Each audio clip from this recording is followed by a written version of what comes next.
One two three start my class.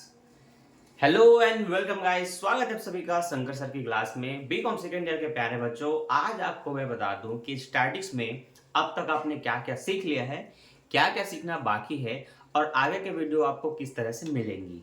सबसे पहले तो स्टैटिक्स पर मैं बता दूं, इतने वीडियो बन चुके हैं जितना देख करके आप आराम से पास हो सकते हैं अपने एग्जाम में। आपको बस मेरे चैनल के अंदर आकर के स्टैटिक्स वाले प्लेलिस्ट में जाना है।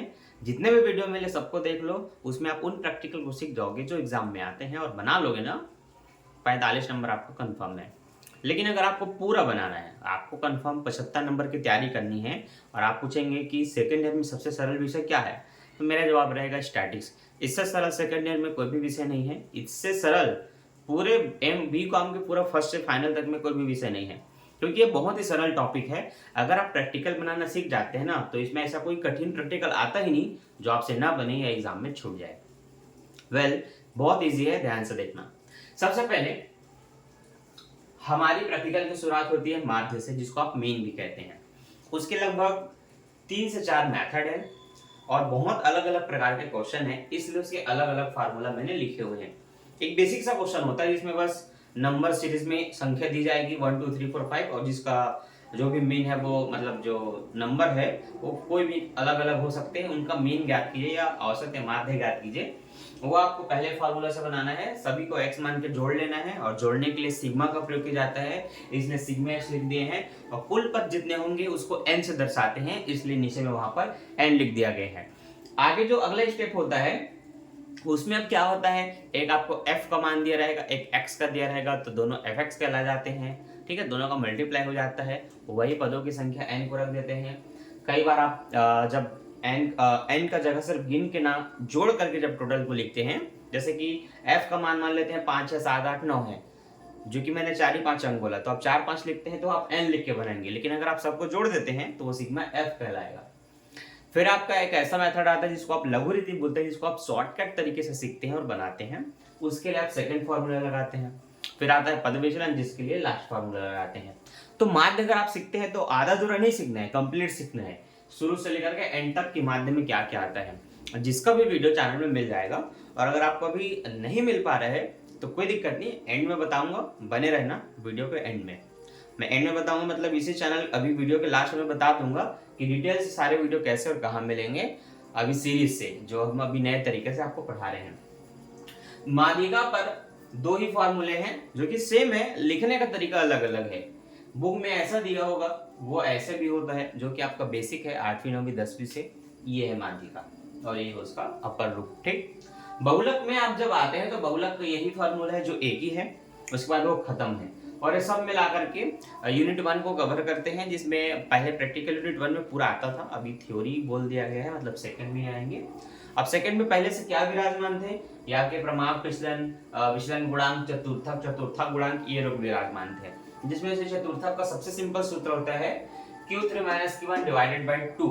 Q3 निकालने का बहुत सिंपल सा फार्मूला, जैसे आप माध्यिका में n+1/2 करते हैं, यहाँ पर आपको n+1/4 कर देना है, क्योंकि चतुर्थक 4 नाम से स्पष्ट है कि ये चतुर्थक मतलब 4, इसलिए 2 के जगह नीचे में 4 से डिवाइड करना होता है। Q1 निकालने के लिए बस n+1/4, Q2 निकालने के लिए 2 ब्रैकेट के अंदर n+1/4, 3 निकालने के लिए 3 ब्रैकेट के अंदर n+1/4। मतलब ये जो मैं बता रहा हूँ ना, डिटेल से मैंने समझाया है, क्वेश्चन भी बनाया है, जिसको देखेंगे ना तो बहुत अच्छे से समझ में आ जाएगा। फिर वही उसका गुणांक है, जहां ये दोनों घटते हैं वहां उसी को जोड़ करके जो आएगा उनको आपस में भाग कर देना है। प्रमाप विचलन कहता है कि करने के अंदर आप सिग्मा fx स्क्वायर का मान डिवाइड कीजिए n से, माइनस कीजिए सिग्मा fx के मान को, फिर से डिवाइड कीजिए और उसका स्क्वायर कीजिए। जब दोनों के मान आपस में निकल जाए तो दोनों को घटा के करने से बाहर जो निकालोगे वही प्रमाप विचलन का मान होता है। और उसके बाद उसका गुणांक पूछा जाता है, तो उन क्वेश्चन में आप पहले माध्य निकालते हैं और फिर आप विचलन निकालते हैं, फिर दोनों को डिवाइड करते हैं ना, माध्य और विचलन को, तो ये आपका गुणांक कहलाता है। तो प्रमाप विचलन को जब आप माध्य से भाग देंगे तो वही आपका गुणांक कहलाता है। ठीक है, आगे बढ़ते हैं। आगे है इसी चैप्टर में आपका बावले का विषमता गुणांक। अब चूंकि ये लोग कम नहीं थे, इसमें और ऐड हो चुका है ये।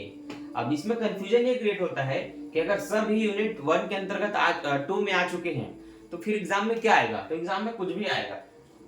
भाई यूनिट 2 में अगर इतने सारे टॉपिक को डाल दिया गया है तो काल विकर्षण भी आ सकता है, प्रमाप विकर्षण भी आ सकता है, कुछ भी आ सकता है, पर कैसे जानेंगे कि हमारे में क्या आएगा।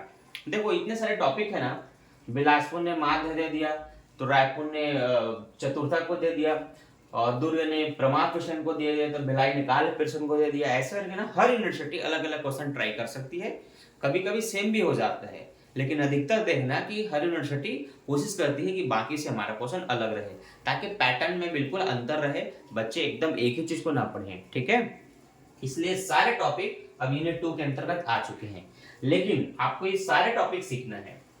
ठीक है, आगे अगर आप बढ़ते हैं तो आपका यूनिट 3 आता है, जिसको आप निर्देशांक कहते हैं, जिसमें आप सहसंबंध गुणांक निकालना सीखते हैं, जिसमें दो आपके मुख्य लेखक होते हैं, एक कार्ल पियर्सन, एक आपका स्पेयरमैन। तो कार्ल पियर्सन की रीति मैंने ऊपर में लिखा है sigma D X D Y into में है डिवाइडेड बाई करने के अंदर under root sigma D square X into sigma D square Y.